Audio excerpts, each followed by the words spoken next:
It's no secret that the Vita needs more games, but with big waves being made in the indie space and Japanese developers taking to the console, the PS Vita may just have found its year.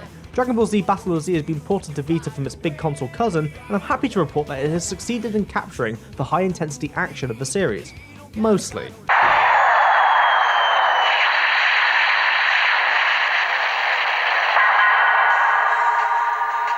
This is no stripped out port. Battle of Z on Vita is pretty much 100% identical to the PS3 version, with the exception of additional touch controls. It doesn't appear to have been visually downgraded much either, making Battle of Z a real treat for the eyes. Coupled with the Vita's gorgeous OLED display, the cel-shaded visual style that DBZ games have become known for really pops out at you in this title, resulting in the crisp and colourful invasion on the retinas. It even manages to hold a steady frame rate, though I did notice some downright bizarre frame dips in the game's online mode. Even weirder was this only happened when players had an overall poor internet connection. It could do with a patch to sort that out, as online is a really big component of Battle of Z, a game that takes a very different direction from the Dragon Ball Z norm.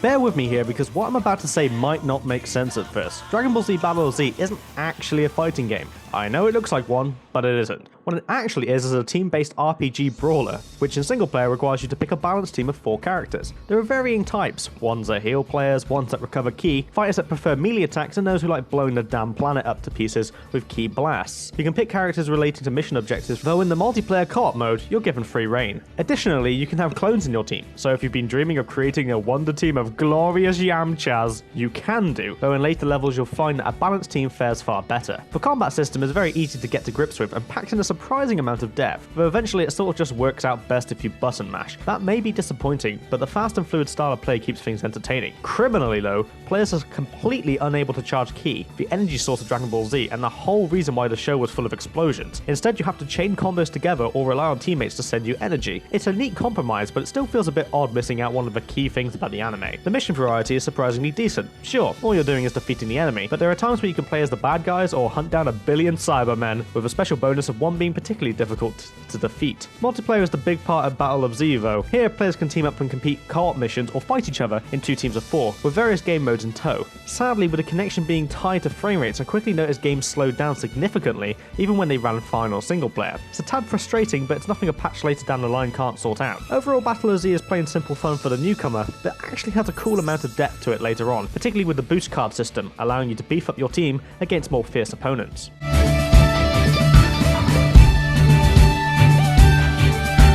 Whilst fans may be put off by the change in direction, I applaud Dragon Ball Z Battle of Z for trying something new in a series that has seen very little in the way of innovation. It works well and in fact feels more at home on the Vita thanks to its like-for-like port of its console cousins and compact mission structure. It did a fine job of turning my dull commutes to work into something I actually look forward to. For more games, news and reviews, keep your eyes peeled to Push Start.